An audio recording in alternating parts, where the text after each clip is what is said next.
ചെടി സംസാരിക്കുന്നത് നമുക്ക് കേൾക്കണമെങ്കിൽ നമ്മുടെ കേൾവി ശക്തി ഇന്നത്തെ ഇതിൻ്റെ 1,00,000 ഇരട്ടി വർദ്ധിപ്പിക്കണമെന്ന്. അപ്പം അതിന് പറ്റിയ പിന്നെ ചെടിയുടെ ഭാഷ ഇതൊക്കെ മനസ്സിലാക്കുന്ന ഒരു യന്ത്രം കണ്ടുപിടിക്കാൻ അവർ ശ്രമിക്കുകയാണ്. ഒരു കുട്ടി രാവിലെ കടന്നു പോകുമ്പോൾ ചെടി പറയുന്ന മോളെ ഇത്തിരി വെള്ളം തന്നിട്ട് പോകും. പിന്നെ ആരും ചെടിയെ മുറിക്കുകയില്ല. പിന്നെ മരം മുറിക്കുന്ന വാർത്ത ഉണ്ടാവില്ല. ഫോറസ്റ്റ് എന്നൊരു വകുപ്പ് തന്നെ പിന്നെ വേണ്ട.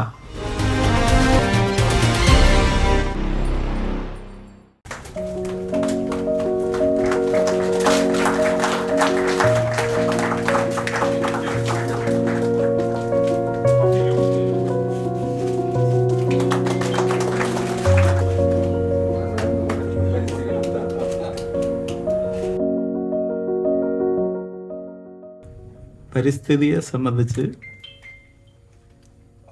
ഒരുപാട് തരത്തിൽ മഹത്വമുള്ള ഒരു സൗന്ദര്യ സദസ്സാണ്. ഇങ്ങനെ ഒരു ശ്രമം നടത്തിയ എല്ലാവരെയും ഞാൻ അഭിനന്ദിക്കുക. പരിസ്ഥിതിയെക്കുറിച്ച് ഒരു പൊതുവായ അവബോധമെല്ലാം ഇന്ന് ലോകത്തുണ്ട്. പക്ഷേ നമ്മുടെ സംസ്കാരത്തിൻ്റെ ജനകീയ മനസ്സുകളിലേക്ക് അതൊരു കാറ്റുപോലെ എത്തിച്ചേർന്നിട്ടില്ല.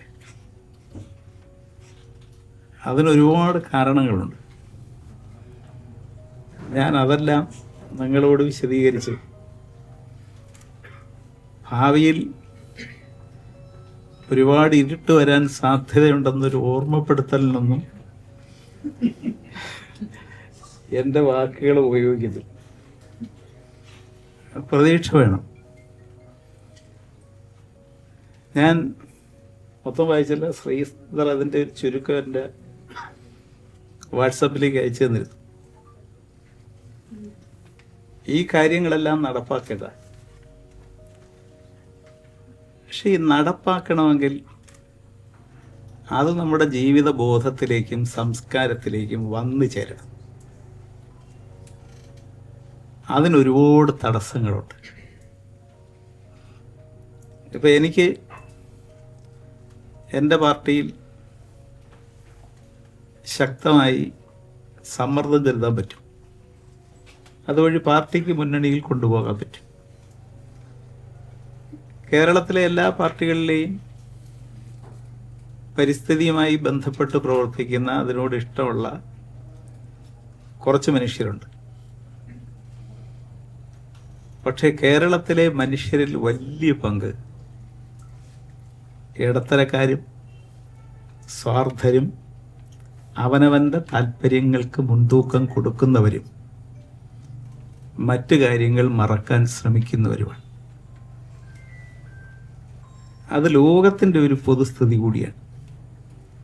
ആ സ്ഥിതിയിലാണ് ഒരു ട്രംപ് ഉണ്ടാകുന്നത്. അപ്പം അങ്ങനെ ഒരു കാലത്താണ് നമ്മൾ ജീവിക്കുന്നതെന്ന സത്യം നമ്മൾ തിരിച്ചറിയണം. എങ്ങനെയാണ് ഈ പ്രവർത്തനങ്ങളെ, പ്രത്യേകിച്ച് പരിസ്ഥിതി ബോധത്തെ, ഒരു ജനകീയ അവബോധമായി മാറ്റുന്നത്? തീർച്ചയായിട്ടും അതിന് കഴിയും. കാരണം ഏത് പ്രതിസന്ധിയും പരിഹാരമായി എവിടെയോ ഒരു വാതിൽ തുറക്കാൻ കാണും. പക്ഷെ അത് തുറക്കണം.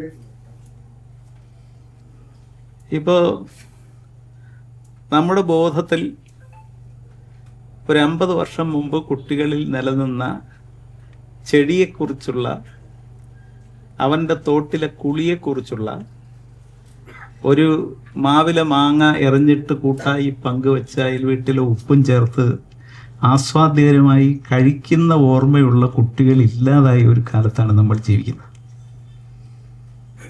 ഇപ്പം തോട്ടിൽ കുളിക്കുന്ന കുട്ടികളില്ല. തോട് തന്നെ കുളിക്കാൻ കൊള്ളാവുന്നതാണോ എന്നറിയത്തില്ല.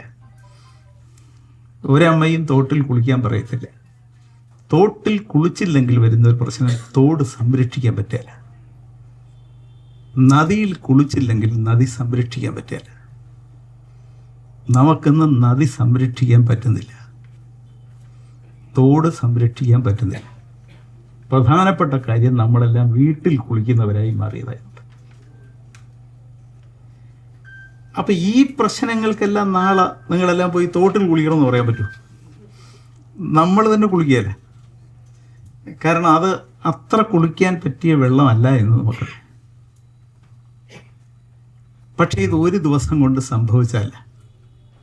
ഇപ്പോൾ ശ്രീധർ പറഞ്ഞ പോലെ വയൽ സംരക്ഷിക്കാൻ പണ്ട് ആരും ആരോടും പറഞ്ഞില്ല. വയൽ സംരക്ഷിക്കുന്നതിനൊരു നിയമം ഉണ്ടായില്ല. കർഷകരുടെ ഒരാവശ്യമായിരുന്നു വയൽ സംരക്ഷിക്കേണ്ടത്. മാത്രമല്ല, വയലിൻ്റെ മൊത്തം കണക്കെടുത്താൽ 70 വരെ വയലിൻ്റെ അളവ് കൂടുകയായിരുന്നു കേരളത്തിൽ. പിന്നെയാണ് കുറഞ്ഞത്. അതായത് ആധുനിക ശാസ്ത്രവും സാങ്കേതിക വിദ്യയും വളർന്നു വന്ന് വികസനത്തിന് അത് ഉപയോഗിക്കാമെന്ന് വന്നപ്പോഴാണ് നമ്മൾ വികസനത്തിന് സ്ഥലം കണ്ടെത്തുമ്പോൾ നിരന്ന സ്ഥലമാണ് മനുഷ്യന് കണ്ടെത്തിയത്. കേരളത്തിൽ എവിടെയും ഒരു കുന്ന്, വേറൊരു കുന്ന്, ഇടയ്ക്കൊരു താഴ്വാരം, അതിൻ്റെ രണ്ടിൻ്റെയും ഇടയിലൊരു വയൽ. ഇങ്ങനെയാണ് കേരളത്തിൽ വയൽ. പാലക്കാടും കുട്ടനാടും തൃശ്ശൂർ കോൾ നിലങ്ങൾ ഒഴിച്ചാൽ ബാക്കി എല്ലാ വയലും ഇങ്ങനെയാണ്.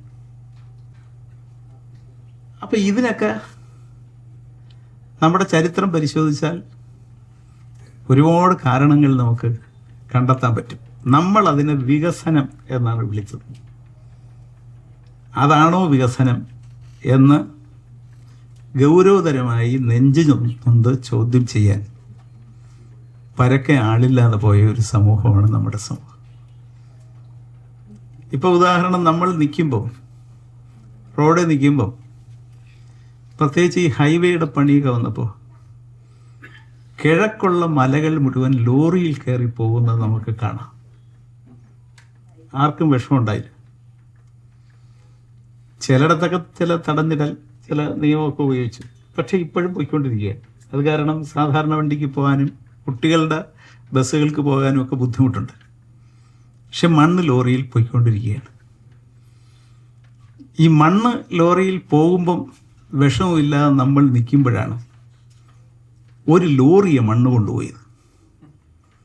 അത് കൊങ്കൺ പാതയിൽ ഒരു മഴയത്ത് കോഴിക്കോടുള്ള ഒരു ഡ്രൈവർ ഓടിച്ച ലോറി കാണാതായപ്പം കേരളം ഞെട്ടി.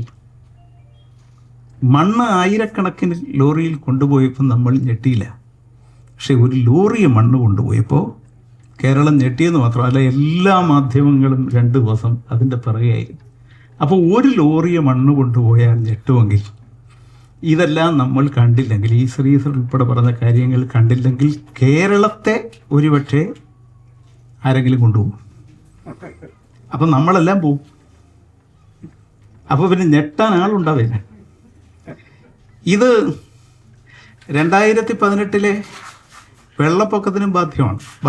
2018 വെള്ളപ്പൊക്കം വന്നപ്പോൾ എല്ലാ മാധ്യമങ്ങളും എല്ലാം എഴുതിയത് നൂറ്റാണ്ടിലെ വെള്ളപ്പൊക്കമാണ്. അതിനൊരു കണക്ക് പറഞ്ഞത് 1924 കേരളത്തിലൊരു വെള്ളപ്പൊക്കം നടന്നു. അതിനാണ് ഈ 99 വെള്ളപ്പൊക്കം എന്ന് പറയുന്നത്. അതിൻ്റെ കൃത്യമായ കണക്ക് പെരിയാർ ഏതുവരെ കയറി, എത്ര വീടെടുത്തു, അങ്ങനെ രേഖപ്പെടുത്തിയിട്ടില്ല. എന്നാലും അത് ചരിത്രത്തിൽ രേഖപ്പെടുത്തിയ ഒരു വെള്ളപ്പൊക്കമാണ്. അപ്പോൾ അത് നൂറ്റാണ്ടിലൊരിക്കലും ആവർത്തിക്കുമെന്ന് പറഞ്ഞു. 2018 ആ വെള്ളപ്പൊക്കമാണ്. എൻ്റെ അടുത്ത് ഈയിടെ ഒരു പരിസ്ഥിതി പ്രവർത്തകൻ ഞാൻ സംസാരിച്ചതും പറഞ്ഞത്, നൂറ്റാണ്ടിലെ ഒരു വെള്ളപ്പൊക്കമാണെങ്കിൽ 18 വരേണ്ടത്, 24, 25, 26, 27 ഒക്കെയാണ് വരേണ്ടത്. അപ്പം അദ്ദേഹം പറഞ്ഞത് എന്താണെന്ന് വെച്ചാൽ, ഇത് 2018 നടന്നത് 1924 ശതാബ്ദി അല്ല, ആ ശതാബ്ദി പ്രകൃതി ആഘോഷിക്കുന്നതിൻ്റെ സ്വാഗത സംഘ രൂപീകരണ യോഗമാണ് 2018 നടന്നിരിക്കുന്നത്.